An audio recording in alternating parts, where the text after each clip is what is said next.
Right, so this ginger, auburn, chestnut, redhead thing can be a very big issue. I mean, on one hand, lots of women want to be redheads because it's supposed to be fiery and passionate, and when a redhead comes into the room, everybody takes a look and they'll remember you as that redhead if you're female.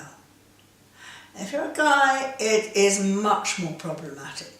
Personally, I always wanted to settle down with a red-headed guy, and my first few relationships were redheads. However, I later on discovered that it isn't quite as simple as that. A lot of women don't like men who've got sort of sandy, washed-out look, and I'm afraid they use the term ginger derogatorily.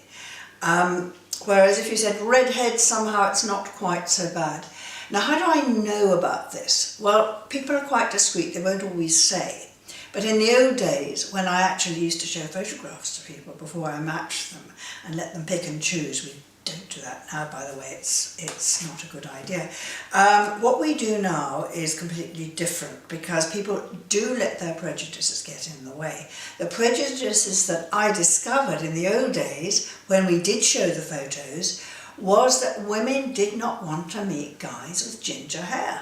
It was as simple as that. And you'd say, well, why don't you want to meet that guy? Oh, he's not my kind of guy.